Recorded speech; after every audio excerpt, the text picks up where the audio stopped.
¿Qué tal, amigos? ¿Cómo están? Muy buenos días para cerrar esta semana con ustedes, semana que finaliza con marchas. Lo comentábamos el día de ayer, casi que en caliente, porque la marcha se realizó a las 10 algo más de la mañana, aunque los movimientos se registraron desde muy temprano, y luego a la tarde también en varias ciudades del país. 11:05, gracias por sintonizarnos en la 96.5 para Guayaquil y Santa Elena, 98.7 en El Oro. Estamos en el Real Audio también en www.rtp.es, en todas nuestras plataformas para compartir con ustedes la información, y a veces nos salimos un poco del formato de noticias con preguntas que no tienen nada que ver en el espacio informativo, pero que sí son parte de nuestra vida. Pues no hay que olvidarse de ese lado humano que tenemos todos. 11:06, y en ese lado humano que tenemos todos, ya les digo de qué vamos a conversar hoy, pero válido solo para compartirlo en momentos en los que los discursos se tornan violentos. Encontraba con Rodolfo y con Sofía del programa de Rodolfo Paquerizo Hablando Fuerte. Y lo primero que me dice Rodolfo cuando me encuentra en la cafetería es ya detuvieron posiblemente al que es ya detuvieron al posible asesino de Charlie Kirk. Y me quedo yo un poco pensando y le digo, sí, así vi las noticias, vi las declaraciones en los medios internacionales.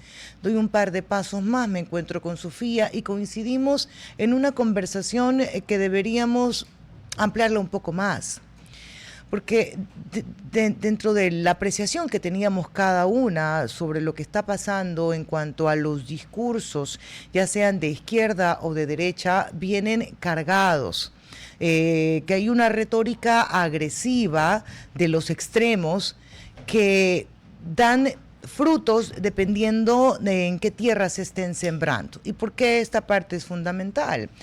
Porque quizás tú puedas decir hay que ir a luchar con todo para lograr nuestros derechos, y alguien que no está bien emocionalmente o mentalmente pudiera interpretar esas solas palabras como que incluso puedes llegar a matar a alguien para conseguir todos tus derechos. Y puede sonar extremo lo que digo, pero tiene mucho que ver con la salud mental de alguien para ver cómo reciben esas palabras.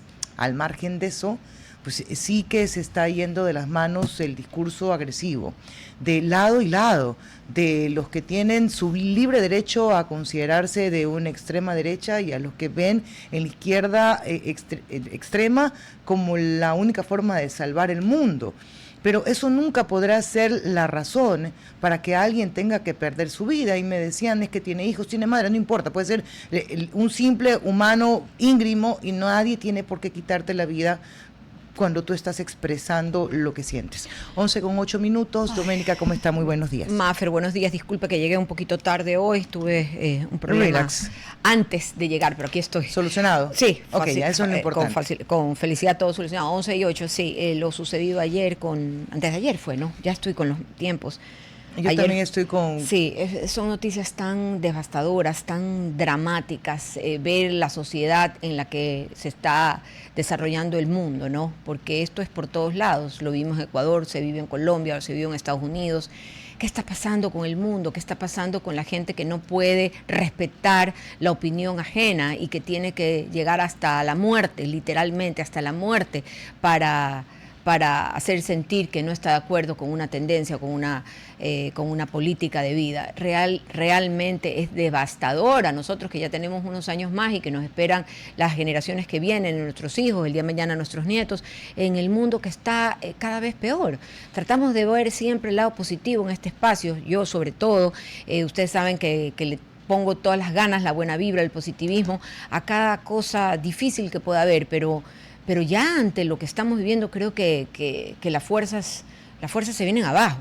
Qué mal comienzo de programa con unas noticias así, pero es la realidad que estamos atravesando en el mundo entero, no solamente en Ecuador. Esto tiene que llevarnos a algo y no a dar las condolencias o expresar única y exclusivamente tristeza por lo que vivimos, sino la responsabilidad tanto desde la comunicación como la comunicación que hacen los líderes políticos, sociales, sindicales, los influencers que hoy también tienen su peso a no estar atizando o empujando a una sociedad que nunca volvió a ser la misma desde el COVID. Creo que ahí hay un caso de estudio particular sobre las condiciones mentales en las que quedamos, algunos reducidos, a lo mejor no lo hemos dado cuenta, no hemos podido darnos cuenta. No hemos realizado eso, claro. No, o sea, algo realmente pasa.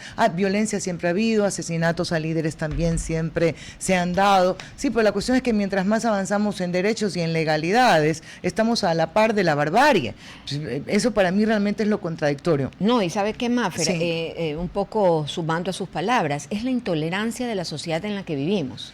Nos hemos hecho un país, un mundo, porque el mundo, el planeta Tierra es la unión de varios países, es un mundo entero donde hay mucha intolerancia, no podemos respetar al que piensa distinto, al que siente distinto, y eso no puede ser. Pero, claro, es que van algunas demostraciones, por ejemplo, y no importa que me caigan encima, pero, por ejemplo, en los líderes, respetar la democracia, respetar la Constitución es básico. O sea, tú no puedes convocar a que alguien se quiera tomar el poder o bajar el poder, eso es básico. O sea, alguien que está gobernando no lo puede permitir, no lo puede promover. Lo que ocurrió en Nepal, reclamos que para muchos son justos, pero la vía es sangrienta. Totalmente. Que eso les corresponde porque nos tuvieron oprimidos, porque también hay muertes del otro lado. ¿Sabe qué? Nos vamos a quedar sin ojos. Porque entre que te lo ganaste y me lo merezco, nunca vamos a estar a la par. De quemar viva a las personas. No. Óigame, eso sucedió en Nepal. Sí. Y hay datos que tú dices... Mafer, y no se vaya muy lejos, quemar vivos también aquí. La justicia indígena por propia mano, la justicia humana por propia mano. Entonces, óigame... Es todo un sistema que está colapsado. No creemos en la justicia, en la legalidad de las normas de nuestro país, entonces recurrimos a la justicia por propia mano, que debería de ser algo ya pues obsoleto en los países, no se diga del primer mundo, sino también en los que no somos del primer mundo, pero que por Dios, la humanidad, la sensibilidad, ¿dónde está?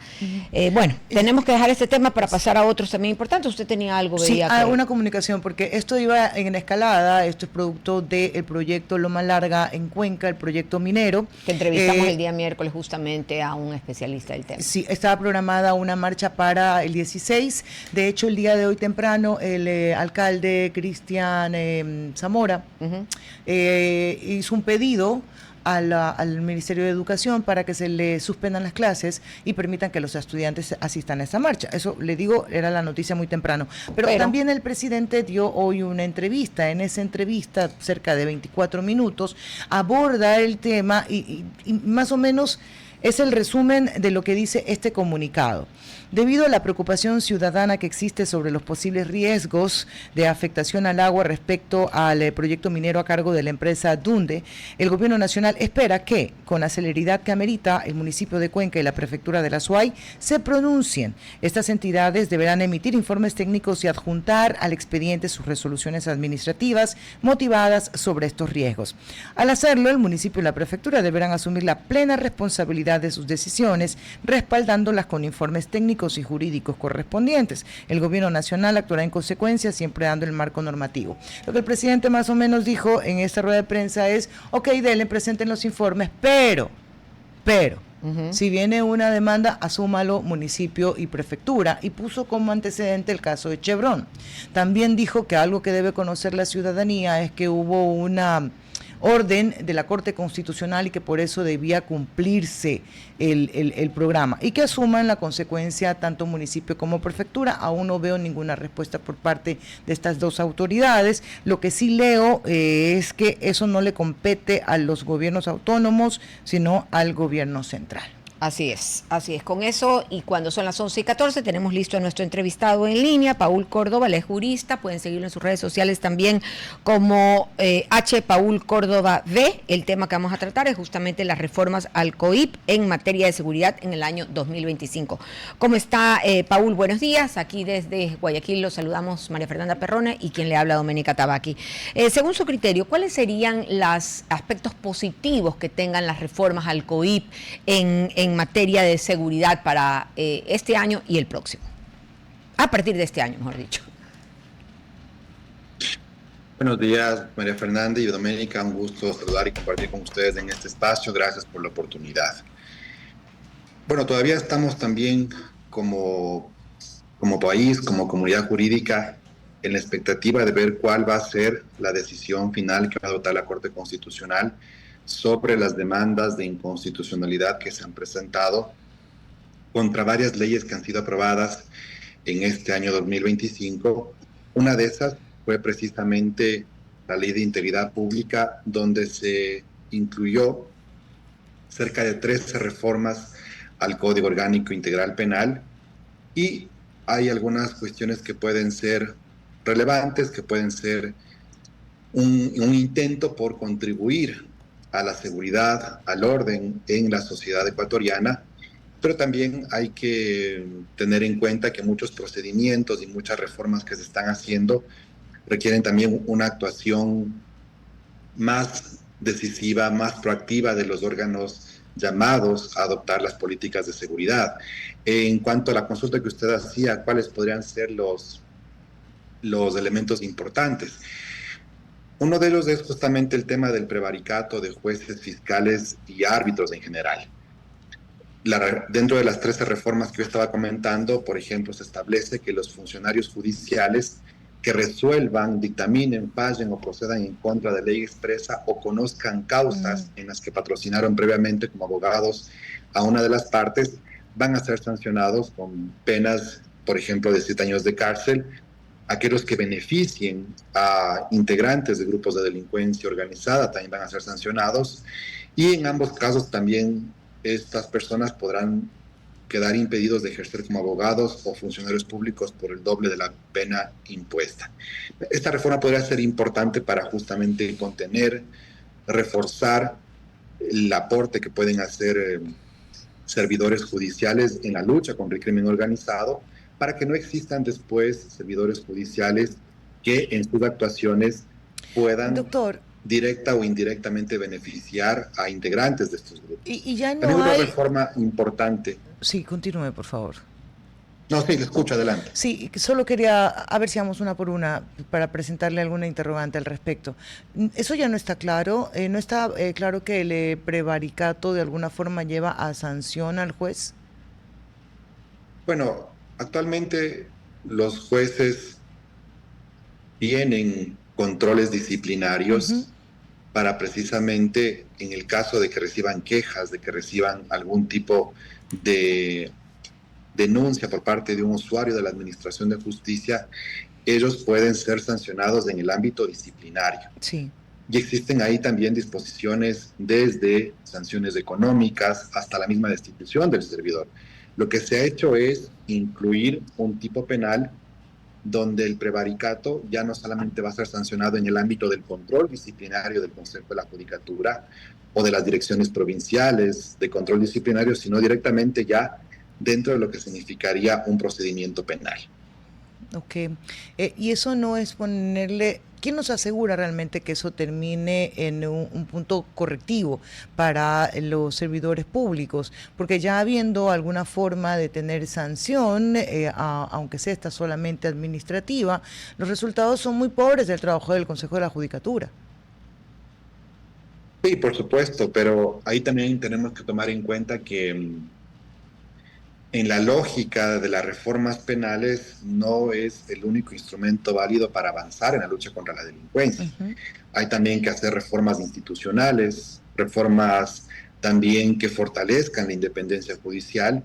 Por ejemplo, si los servidores judiciales, fiscales, los servidores que trabajan en unidades de garantías penitenciarias, en las unidades también de lucha contra la corrupción y contra el crimen organizado, no tienen, por ejemplo, los secretarios, auxiliares judiciales, la protección necesaria para hacer su trabajo, o también el núcleo familiar de las y los jueces no tienen con garantías de protección para que ellos puedan hacer su trabajo, lamentablemente ellos también pueden ser objeto de extorsiones, amenazas a su familia y también atentados, y ya lo hemos vivido estos últimos años. Atentados contra fiscales, contra jueces, demuestra precisamente que hay una situación de constante vulnerabilidad para que estos servidores judiciales no puedan hacer tranquilamente su trabajo. Entonces, no basta solamente con endurecer o crear nuevos delitos sino también con crear las condiciones de protección, de seguridad para resguardar la independencia en la cual pueden actuar los jueces y fiscales, y no solamente eso, sino también sus familias. Ujú. En el caso que estamos también tratando, quiero indicar que en varias reuniones, año 2024, año 2023, y yo he sido también uno de los proponentes al Consejo de la Judicatura para que se puedan crear condiciones de trabajo telemáticas incluso fuera del Estado ecuatoriano, para que jueces que tienen a su cargo las causas más delicadas y de mayor connotación contra el crimen organizado puedan tener también la protección fuera del Estado ecuatoriano a través de embajadas, de consulados, ¿Por qué eso no es y que ellos posible puedan hacerlo? normalmente hacer su trabajo a través de medios telemáticos. Pero lamentablemente, como decía yo, no solamente es cuestión de hacer nuevas reformas penales, sino también de crear condiciones de protección y de mayor seguridad. Sabe Por que citarle otro ejemplo. a esa propuesta que usted hace, le sumo una también que se utilizó mucho en campaña, que era la de jueces sin rostros. Y bueno, se vino el cuestionamiento porque constitucionalmente no era legal, ya que la persona procesada debía conocer quién lo estaba juzgando. Pero lo otro, lo que usted menciona, legalmente, ¿dónde está el nudo? ¿Por qué no es posible hacerlo ahora? Porque yo creo que lamentablemente todavía las instituciones, las autoridades no están realmente preparados para enfrentar los complejos fenómenos de la criminalidad en la actualidad. Fíjese usted cómo funcionan hoy en día las unidades de flagrancia de la Fiscalía en cualquier provincia del Estado ecuatoriano. Son oficinas sin los protocolos necesarios para poder atender el tipo de riesgos que pueden sufrir sus funcionarios y servidores públicos. Y entonces no podemos tener nosotros unidades de flagrancia en todas las provincias que tengan las mismas condiciones como que funcionarían cualquier otra oficina de instituciones públicas en el país. Si comparamos únicamente, por decirle un caso, la Fiscalía General del Estado en Colombia con las condiciones en que funciona la Fiscalía General del Estado en Quito. La Fiscalía en Colombia es un verdadero búnker con todas las seguridades, garantías, incluso por debajo de la calle, para que puedan tener los servidores la suficiente resguardo, la suficiente confianza y seguridad para hacer su trabajo. Entonces, no solamente son cuestiones de reformar el Código Orgánico Integral Penal, sino cómo preparamos a las instituciones, a los servidores, creando protocolos de seguridad, creando los suficientes medios logísticos y operativos para que ellos puedan brindar sus condiciones con mayor tranquilidad y seguridad de que cuando se enfrenten al crimen organizado con sus decisiones no van a recibir ningún tipo de represalias, o sus familias también. Y para lograr eso, ¿cuál sería el primer paso, abogado? Bueno, es importante que el Consejo de la Judicatura, por ejemplo, pueda establecer las directrices necesarias para justamente disponer el trabajo telemático de los jueces y de todos los fiscales que trabajan en causas relacionadas con crimen organizado y anticorrupción.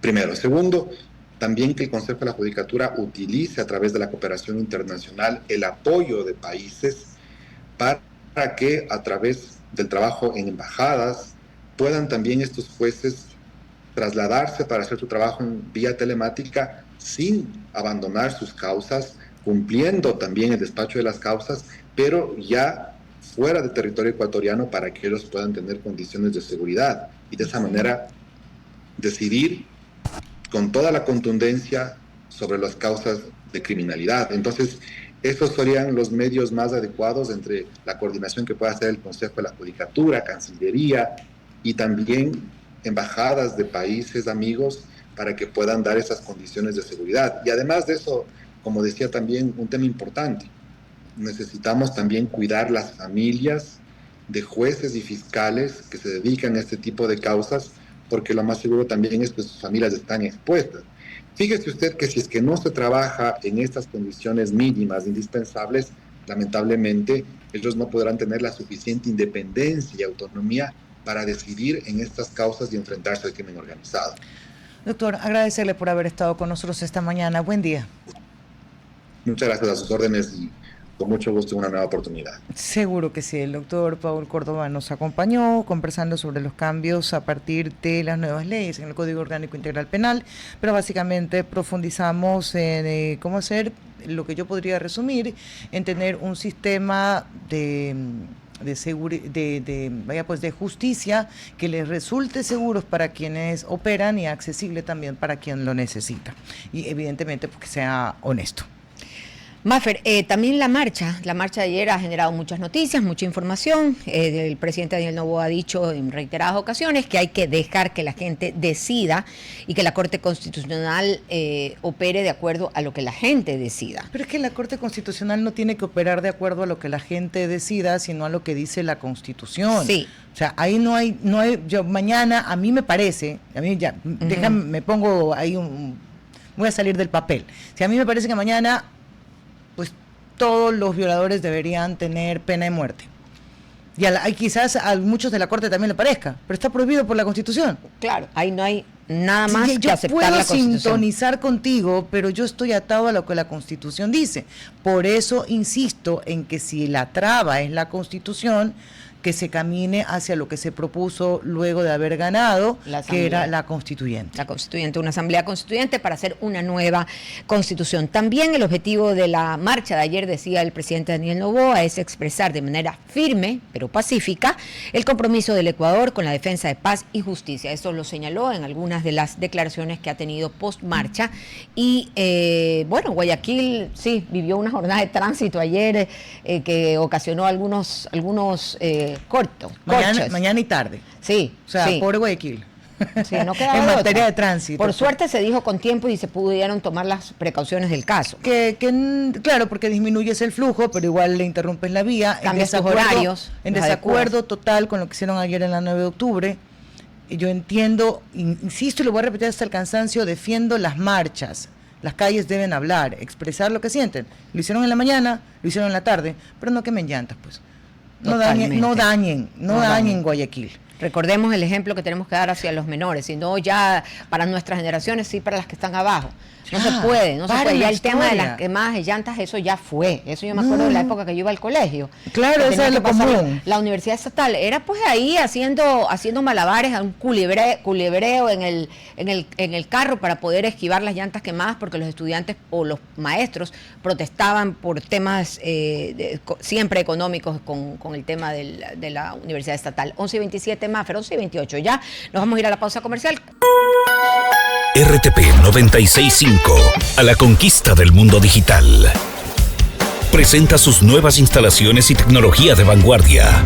Renovamos nuestro compromiso de seguir brindando contenido útil y de la más alta calidad. Programas de opinión con referentes de la comunicación. Noticias para contar todo lo que está pasando en todo momento. Una variedad de segmentos con lo que necesitas saber. Y asociaciones internacionales estratégicas. Todo para mantener a nuestra audiencia y seguidores siempre bien informados. Siempre en RTP. Buena compañía. Ok, ya estamos de regreso en el cuarto piso.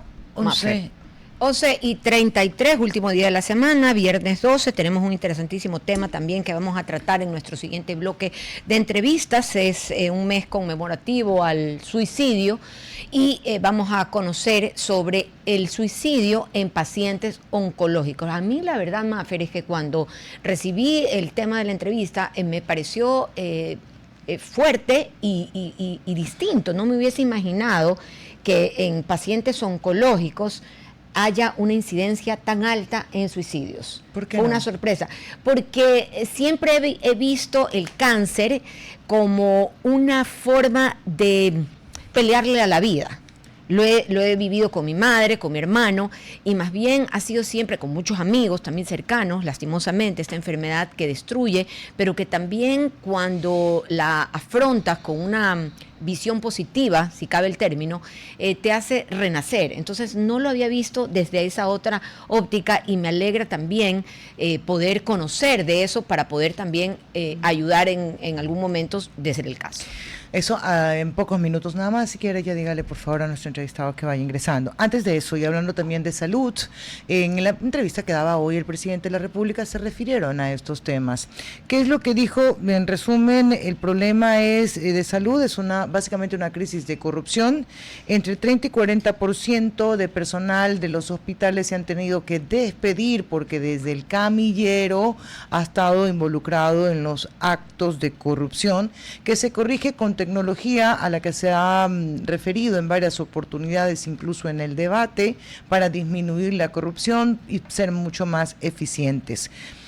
También se va a declarar en las próximas semanas emergencia en el sistema de salud, pero en cuanto a compras, no a todo lo que significa el movimiento en relación a ello. Acá sí me queda una duda, porque de repente, ¿qué es lo que obliga ahora o empuja o se reconoce que hay la necesidad de declarar una crisis, así sea para la compra? Recuerdo que esto fue debatido en la Asamblea Nacional y no se hablaba de una necesidad de declaratoria en emergencia. Una situación difícil, complicada, pero no crisis. Digo hasta con suspiro, ay Dios, porque este tema de la salud, ¿no? De todo lo que está sucediendo en el país en cuanto a salud, desde las contrataciones, las compras, todo el sistema que está tan deficiente y tan inhumano, si cabe ya el término decir, porque no tener un dolor y no poder tener atención médica oportuna, atención médica humana, ya se comienza a ir por un lado, Maffer, que podría decirlo inhumano. Son unos delincuentes. Porque los que actúan así son unos delincuentes. Porque no puede ser posible que estemos viviendo y atravesando las crisis de salud en el país en las que estamos actualmente. Realmente decir que hasta el camillero, gente que está tan cercana al dolor, al sufrimiento, a la muerte, que llegan doblados de dolor y que así todo no les den una atención ni de calidad ni de calidez. Por eso yo ayer mencionaba que definir esto, conceptualizar esto como irregularidades, no son irregularidades, esos son delitos y son directamente contra la vida. Y mucho más cuando es, como usted lo dice, contra la vida, contra la salud, niños, jóvenes, adultos mayores que llegan doblados de dolor, repito, y que no tienen atención, que tienen que salir a comprar hasta lo más elemental como el hilo para coser su herida. A ver, paso a otra nota, es administrativa, no me la veía venir, la comparto nada más, es un comunicado del municipio de Guayaquil. El municipio de Guayaquil informa a la ciudadanía que el Servicio Nacional de Contratación Pública, o sea, SERCOP, ha suspendido sin notificación ni justificación alguna procesos de contratación vinculados a la sesión solemne por las fiestas de octubre, un acto cívico central en la conmemoración de la ciudad, la elección de la reina de Guayaquil, evento cultural de identidad y participación ciudadana, la contratación de espacios radiales destinados a difundir obras y servicios municipales. ¿No? Hasta el momento no se ha presentado ningún argumento en firme que explique estas suspensiones. La respuesta se reconoce que desconoce la autonomía del gobierno local y al mismo tiempo afecta directamente a los ciudadanos de Guayaquil, porque no se trata solamente de trámites. Yo en serio estoy sorprendida. Mafer, que son eventos que son repetidos, ¿no? Que son procesos que son repetidos año a año y que en realidad no son de mayor complejidad y justamente a las puertas de las fiestas octubrinas. Ojalá que esto se pueda solucionar. En serio, yo estoy hasta la coronilla de los rounds entre el gobierno central y el gobierno seccional. En serio, o sea, no nos suma realmente. A ver, yo no quiero decir que los gobiernos autónomos no deban tener control, tienen control, de hecho tienen que pasar por SERCOP para poder hacer las compras, tiene que haber un sustento y una justificación para suspenderlo. Creería que es la primera vez que se suspende esa contratación, me llama muchísimo la atención.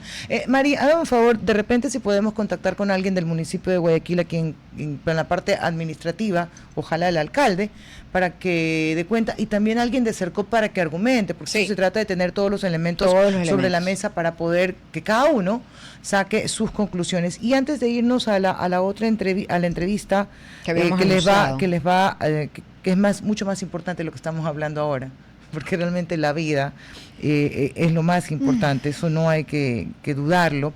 Reconocer, ya hay un video que está rondando en las redes, y lo dejo solamente como pregunta. El expresidente Jair Bolsonaro ha sido sentenciado por un intento de golpe de Estado. Esto fue el día de ayer, el Tribunal Supremo así lo decidió, 5 de 7 puede ser, 5 de 7 votos. Lo curioso que ahí, pues yo digo, no sé, no me cuadra, ¿no? Que uno de los jueces de ese tribunal fue abogado, defensor del presidente Luis Ignacio Lula da Silva. Imagínese. Y creo que en esas condiciones lo que cabe es excusarse. No sé si la ley se lo permite, pero... Es lo que debería, es lo que procede, no puede ser juez y parte. Y aunque él actúe en derecho, siempre va a quedar la duda. Por supuesto. Bueno, a mí me por queda supuesto. la duda, ya no quiero... Habría que evitar... me queda la duda. Habría que evitar eso, que la ciudadanía tenga la duda. Y Sí. obvio que va a ser así, porque no puede ser que sea contrario y que vaya a juzgar. Entonces, No digo, hay una debería haber una salvedad. imparcialidad, así es. Uh-huh. Y de hecho, yo creo que en nuestra legislatura la hay, por lo menos en temas municipales siempre la hubo. No sé si en otros temas. Vamos, legalmente me refiero, vamos a nuestra siguiente entrevista cuando son las 11:40. Nos acompaña el doctor Jorge Gecón. Él es psiquiatra de Solca, de la ciudad de Guayaquil, y vamos a conversar, como lo habíamos anunciado antes del corte, el tema de la prevención de suicidio y atención de psiquiatría en pacientes oncológicos. Buenos días, doctor. Gracias por acompañarnos, darnos su tiempo.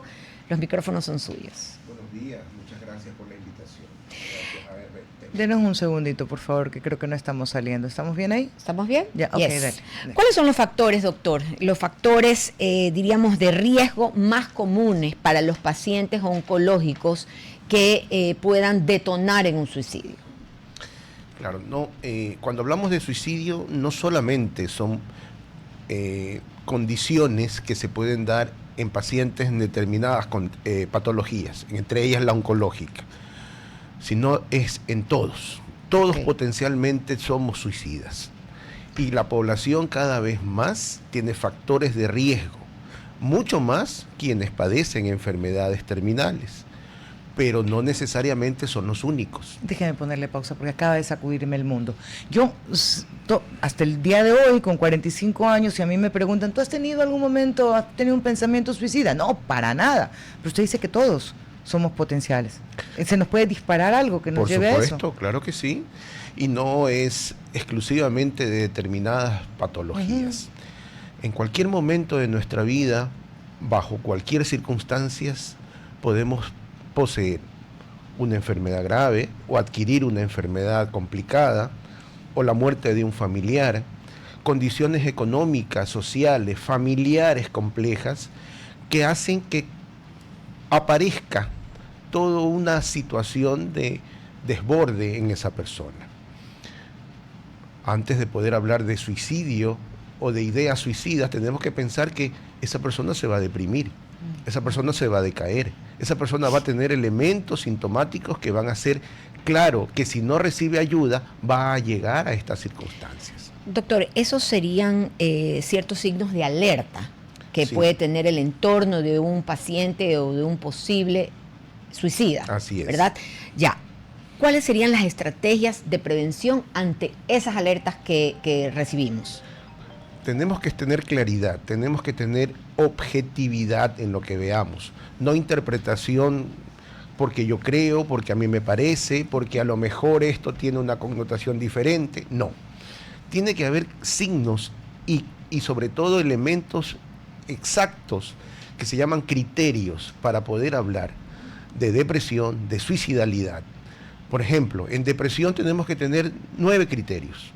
Okay. Y la depresión no es tristeza solamente, significa fatiga, significa pérdida de peso o aumento de peso, significa alteraciones del sueño, baja la cantidad de horas o aumenta la cantidad de horas, tiene que ver con disminución de la cognición, memoria, atención, orientación, tiene que ver con ideas de prejuicio o ideas de inutilidad, no sirvo, no funciono. Ok, si no digo la palabra correcta, usted me corrige, por favor. Todo lo que usted acaba de describir, que podrían ser signos, ¿son signos o síntomas, doctor? ¿Signos? Son síntomas. Síntomas, ok. A lo mejor se pueden camuflar dentro de la enfermedad. Y uno puede decir, oye, es que está durmiendo más. Oye, cuidado, es depresión. No, es propio de la enfermedad, las pastillas lo tumban. Oye, ya no está muy activo, ya no tiene muy buena memoria. ¿Será depresión? No, es cuestión de la enfermedad. ¿Cómo hacemos para que no se nos camufle? Y tampoco entrar en el otro. Cuidado que se va a suicidar y entramos al extremo. Por eso son los criterios. Si tenemos de estos 9 elementos, porque aún falta de reactividad, falta de placer, ideas suicidas inclusive. Si tenemos de estos 9, 5 por un mínimo de 2 semanas, estamos hablando de una depresión mayor. Ok, digamos que no estoy capacitada yo para detectarlo porque todo lo confundo y hago todo tragedia. Y tampoco quiero hablarle de llevarlo a un psiquiatra porque no sé cómo lo va a tomar. Estamos hablando de alguien que puede estar hipersensibilizado por cuestión de su enfermedad. ¿Cómo le hago, doctor? Ok, sabemos que hay estos criterios. No necesariamente es o te vas al psiquiatra, porque si no te va peor. Ajá, porque vas a terminar suicidando. Entonces esa sería yo. Claro, entonces ya es un castigo. No se ría, así soy yo, toda la tragedia. Ya es un cuestionamiento, ya es una confrontación. Y en vez de generar un camino, genera una brecha más bien de obstáculos. Doctor, ¿es válido? Sí, perdón que me salte el momento que estamos y déjeme retroceder. ¿Es válido en el momento que me comunican que tengo una enfermedad, cualquiera que ésta sea, y más si reviste de mucha gravedad, entrar de cogidito de la mano con un psiquiatra o con un psicólogo, con el paciente? Es parte del equipo. Ok. Que no siempre pasa. No, porque tenemos una sociedad más bien restrictiva o muchas veces llena de estigmas y muchos tabús. Ir al psiquiatra en la sociedad ecuatoriana es hacer que me den medicamentos que me van a hacer adicto, que yo no soy fuerte, que no puedo poner de mi parte. Pero ¿usted no cree, doctor, que esos tabús, esos estigmas ya se están diluyendo un poco, que estamos dando un paso a ser más abiertos, a estar más sin filtros y saber que no pasa nada? Han disminuido, sí, pero sí están todavía latentes, claro, ¿no? Obviamente se lucha contra ellos. Hoy tenemos más comunicación, hoy tenemos más momentos de concientización de lo que realmente es una enfermedad de salud mental y sobre todo tenemos más herramientas hoy. A pesar de ello, pues todavía existen también la otra parte, ¿no? Los antipsiquiatras, los que no deberían curarse con medicación, sino más bien todo natural, o simplemente yo pongo de mi parte, o simplemente el Espíritu Santo me va a ayudar. Entonces tiene connotaciones espirituales, pero claro que sí, ya estamos abriendo un paso más allá. Yo le decía a María Fernanda, no sé si usted alcanzó a escuchar cuando comentábamos antes de pasar a usted a entrevistarlo con las preguntas, que para mí sí fue una sorpresa encontrarme con la realidad de que pacientes oncológicos busquen el suicidio como la alternativa final de ponerle fin a sus vidas, porque he estado del otro lado, que más bien siempre ha sido la lucha por la vida. ¿En Solca tienen ustedes un departamento que se ocupe de este tipo de casos cuando llegan a ustedes? Claro que sí, es el Departamento de Psiquiatría y Salud Mental. El hospital ha dado la apertura para crear este departamento, que no solamente es hacia los pacientes, sino también al personal del hospital. Se cuenta con más de 1.700 personas que trabajan en el hospital. Uno hace una diferencia cuando realmente hay un tratamiento. No se diga a los pacientes, ¿no? Ahora, entiéndase que el suicidio es la parte más, es justamente ya el extremo, el decir, me quiero matar. Pero también escuchamos adultos mayores que dicen, yo quiero cerrar mis ojos y no abrirlos nunca más. Es una idea suicida, es una idea de muerte.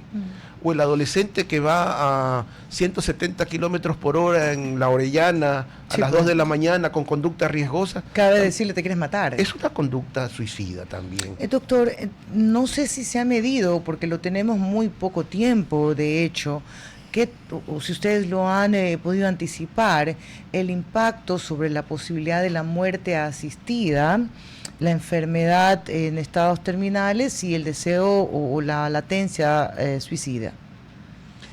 es una manera de terminar ya con este sufrimiento, con este dolor que tengo.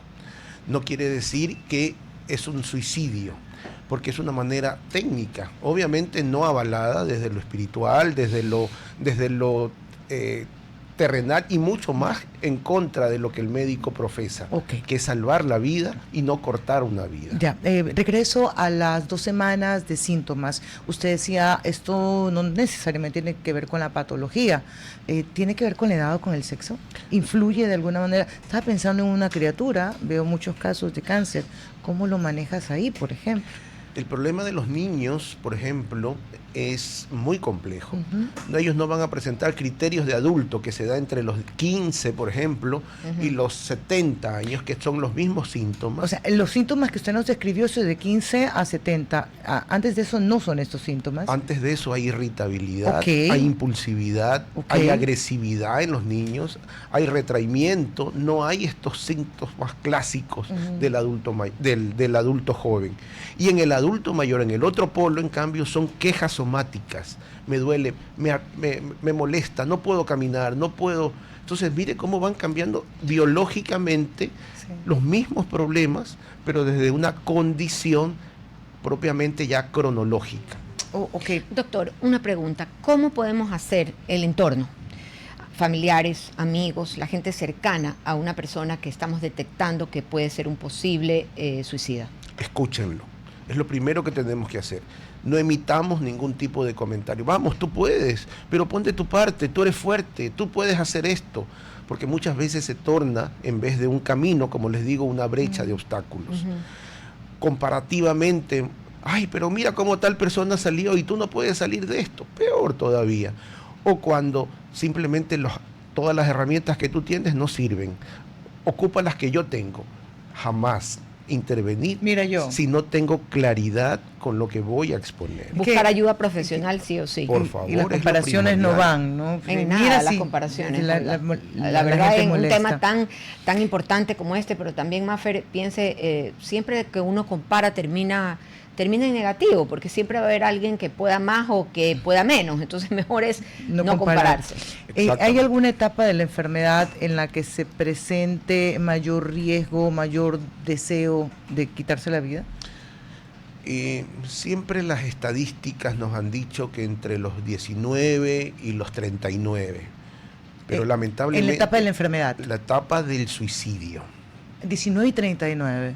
Pero hoy vemos de 12 años en adelante. Son cifras cada vez más complejas, más altas y que más tienen que llamar la atención. ¿Sabe qué? Perdóneme, quizá no tiene nada que ver con lo que estoy diciendo, pero lo aprovecho. Decíamos ahora más temprano de que hay que ver las palabras que uno utiliza, en qué tierra está sembrando. Pensábamos que desde el 2020, luego de la pandemia, nuestra psiquis no quedó bien. Y está muy frágil, muy sensible, muy irritable, odias al mundo. O sea, y hay muchas cosas que nos están pasando y no se tamizan. Y por eso quizás se incrementa incluso o se disminuye, como usted dice, las edades de quien frente a una enfermedad decide suicidarse. Bueno, la pandemia abrió una puerta que estaba muy, muy escondida, ¿no? Se establecieron ahora cuantitativamente problemas de salud mental, depresiones, cambios en el ánimo, TOC, fobias. Incluso en los adultos mayores el confinamiento generó un deterioro cognitivo. Quienes ya terminaron demenciándose o en procesos de demencia, y los otros en cambio quedaron con este proceso de deterioro. O sea, realmente fue una experiencia en salud mental compleja para la humanidad. Hoy estamos viendo que hay más patologías secundarios a la condición de confinamiento que hubo en la pandemia. Doctor, y para terminar, no son los casos, ¿no? Porque estamos hablando cuando hay alguna patología, pero vi un video que me conmovió mucho y me alteró mucho. Que decía la última foto antes de suicidarse, y eran jóvenes de todas las edades y de todos los sexos, pero sonriendo.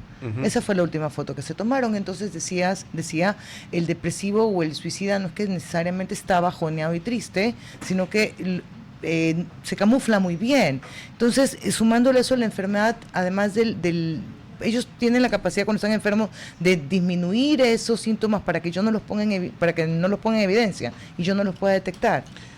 Es que no solamente son patologías por depresión, hay bipolares, por ejemplo, que puede detonar también, hay por adicciones, pacientes con consumo de sustancias y que en su etapa de eufórica deciden tener este llamado y que a ellos los enaltece en este momento y les produce gratificación, decir, me voy a matar. Y se puede tal vez hablar de querer interrumpir un dolor, pero no querer interrumpir la vida. Y tal vez hay estos casos también en los pacientes oncológicos que dicen, hoy no quiero vivir, pero tal vez un mañana sí.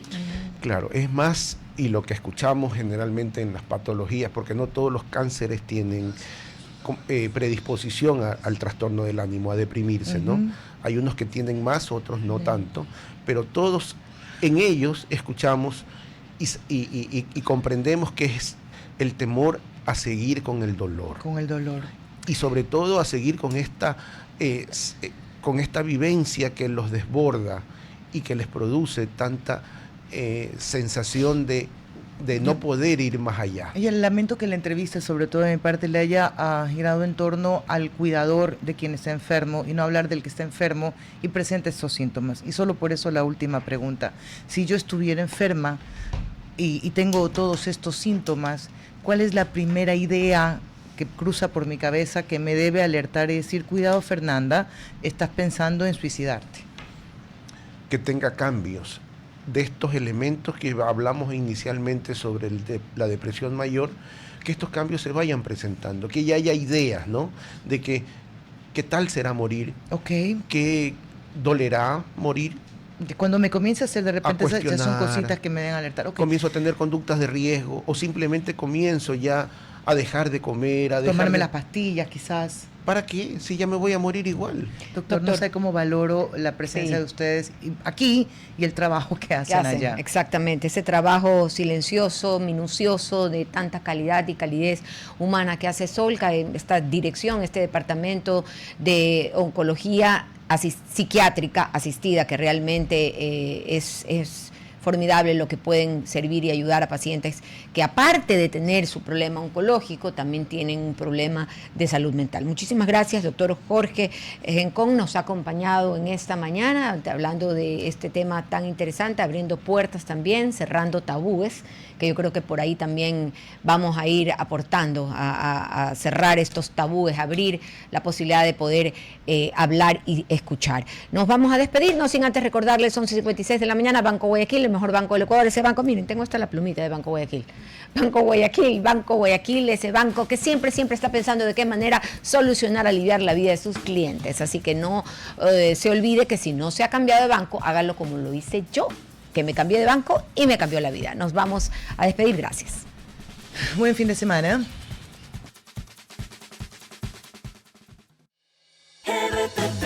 Hasta aquí, Cuarto Piso. Control Master Marisela Basantes. Transmisión digital Gerardo Díaz. Coordinación de entrevistas Diana Raimondi. Redes sociales Erika Eras. Edición Oscar Saavedra. Dirección Javier Gamboa. Todos los derechos reservados. RTP 2025.